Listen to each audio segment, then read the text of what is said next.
안녕하세요. 미국생활 101 채널입니다. 오늘은 저의 포트폴리오와 S&P 500을 비교했을 때 두 개 중에 2022년 어떤 게 더 퍼폼을 잘 했는지, 어떤 게 더 손해가 덜 났는지 살펴보려고 하고요. 이 영상을 통해서 제가 오랜만에 지금 저의 포트폴리오 계좌가 얼마 정도 있는지 함께 보려고 합니다. 네, 그래서 오늘은 제가 2022년 지난 한 해 동안 S&P 500이 어느 정도였는지, 그리고 제가 예전에 이러한 영상들을 많이 올렸었는데 이러한 영상들에서 커버했던 것처럼 저의 메인 포트폴리오 그리고 두 번째 포트폴리오가 지난 한 해 동안 어땠는지, 그리고 제 포트폴리오를 통해서 분산 투자가 얼마나 중요한지에서도 간단하게 살펴보려고 하고요. 그 다음에 제 포트폴리오와 S&P 500 두 개를 비교하면서 결과를 발표하려고 합니다. 제가 구글에 S&P 500 1년 기록을 가져왔는데요. 1년으로 놓고 봤을 때 마이너스 19.95%가 떨어졌다고 합니다. 이거는 SPY VOO 같은 ETF가 아닌 S&P 500을 가져왔고요. VOO가 1.69%, SPY가 1.65% 배당률을 보이고 있어서 중간값인 1.67을 가져왔을 때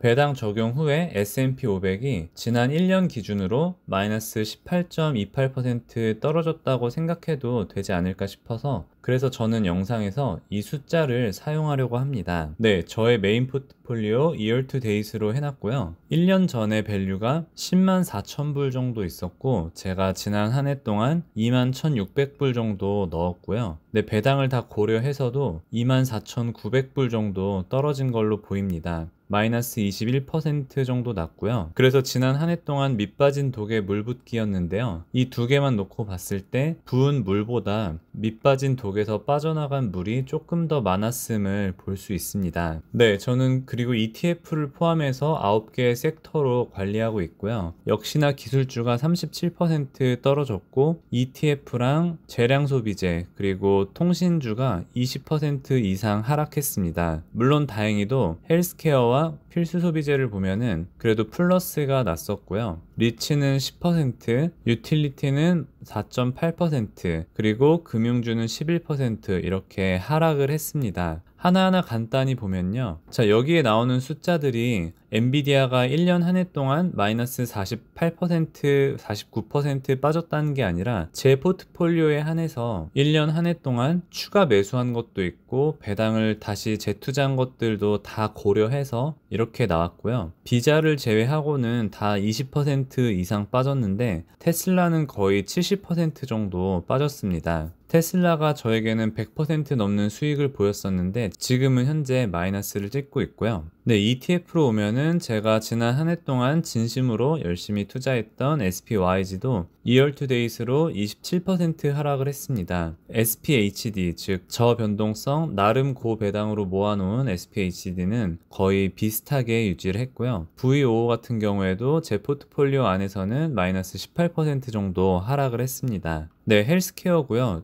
유나이티드 헬스 주가 변동을 보시면 아시겠지만 정말 지난 3년, 지난 5년 동안 정말 솔리드한, 정말 튼튼하게 주가 성장을 보여주고 있고요. 특히 지난 한 해 동안 에브비는 제 포트폴리오 안에서 24% 성장을 했고요. 파이저는 21년도에는 많이 성장을 했었는데 다른 주들에 비해서는 많이 방어를 했지만 그래도 헬스케어 중에서 유일하게 떨어진 종목입니다. 네, 제가 갖고 있는 재량 소비재 3개고요. 스타벅스는 그렇게 많이 하락을 안 했고 물론 제가 추가 매수를 한 것도 있습니다. 아마존 같은 경우에는 제가 지난 영상에서 말씀드린 것처럼 엑슨모빌을 팔고 아마존을 샀었죠. 좀 아쉬운 부분이었는데 작년에 47% 하락을 했고요. 타겟 같은 경우에는 작년에 새로 추가를 했었는데 많이 떨어졌는데 그때 배당이 거의 20%가 올랐어 가지고 그래서 제가 추가로 매수해서 적어도 제 포트폴리오 안에서는 그렇게 나쁘진 않았습니다. 네, 제가 갖고 있는 리츠 기업 2개고요. 역시나 온라인 상거래 관련된 리츠인 스태그 인더스트리얼은 마이너스 25% 정도 하락을 했습니다. 리얼티 인컴은 꾸준히 매수를 해서 그래도 조금 방어를 하지 않았나라고 생각을 하고 있고요. 제가 유일하게 갖고 있는 유틸리티인 넥스트 에라 에너지는 추가 매수 포함해서 마이너스 4.8%를 기록하고 있습니다. 통신주 같은 경우에는 제가 지난 배당일기에서 말씀드렸지만 오랫동안 갖고 있던 AT&T를 팔고 그 돈을 다 버라이즌에 넣었고요. 그래서 버라이즌은 15% 정도 빠졌다고 나오지만 통신주 안에서는 이얼 투 데이트 기준으로 마이너스 23% 빠진 모습을 보이고 있습니다. 제가 갖고 있는 유일한 금융주인 JP몰건도 지난 한 해 동안 마이너스 11%, 거의 12% 빠졌고요.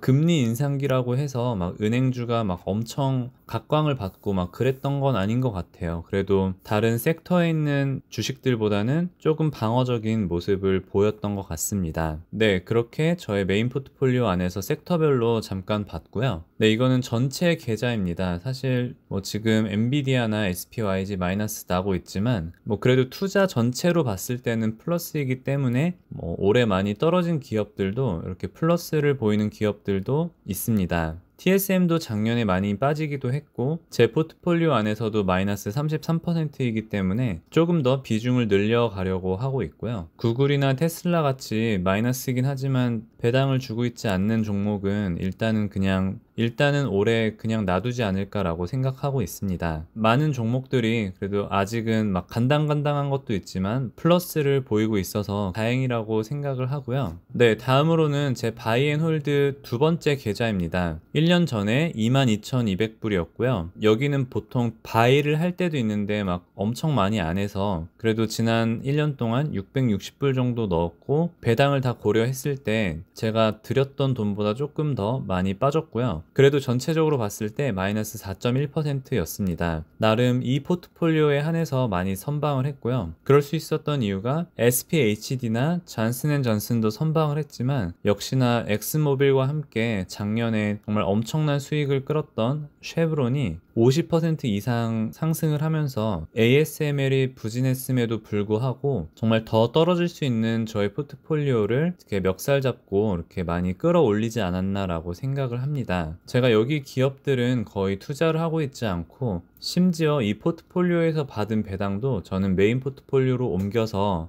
재투자하는 편이기 때문에 많이 투자를 하고 있지 않고 제가 알기로는 아마 이 대부분의 돈이 ASML에 투자했던 것 같습니다.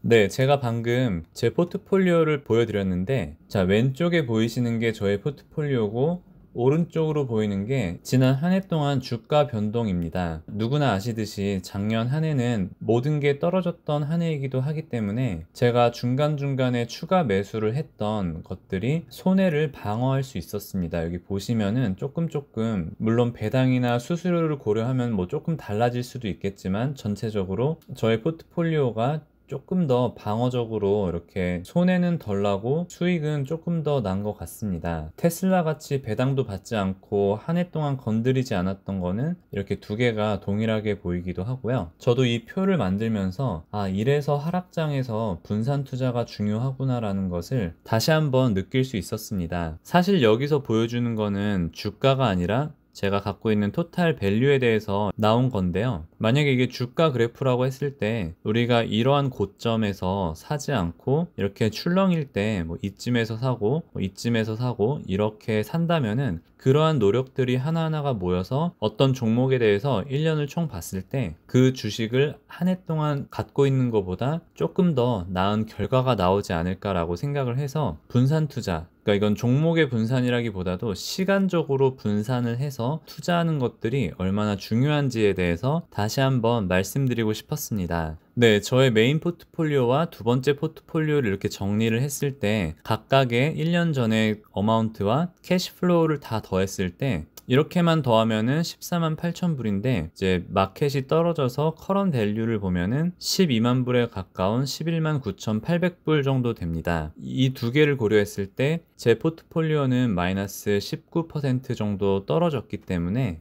아까 전에 S&P 500을 이 숫자를 쓰려고 했었고 어차피 저도 배당을 다 재투자하기 때문에 배당을 다 고려했을 때도 마이너스 19%가 났기 때문에 2022년 승자는 역시나 S&P 500이 되었고요. 이렇게 시장 지수에 미치지는 못했습니다. 하지만 저는 제가 아까 영상에 앞서 표현한 것처럼 지난 한 해는 밑빠진 독에 물을 부었던 시기였던 것 같습니다. 그러면서 우량한 주식 수를 늘려갔기 때문에 저는 여기에 의의를 두려고 하고요. 제가 앞서 영상에 말씀드렸던 것처럼 2023년은 또 암울할 수도 있고 솔직히 제 생각에 작년보다는 암울할 것 같진 않지만 그래도 우리가 기대하는 막 수익이 엄청 나지도 않을 수도 있습니다. 하지만 금리가 안정되고 물가가 잡히고 고용률이 떨어지고 이럴 때 분명 주가가 그때의 기준으로 그 전부터 오르든 그때 오르든 또 그 시점부터 장기적으로 볼 때 계속해서 오를 거기 때문에 저는 올 한 해도 좋은 주식들을 괜찮은 가격대가 있다면 계속해서 추가 매수를 하면서 더 상승장에 힘을 보탤 수 있도록 제 포트폴리오를 만들어 가려고 합니다.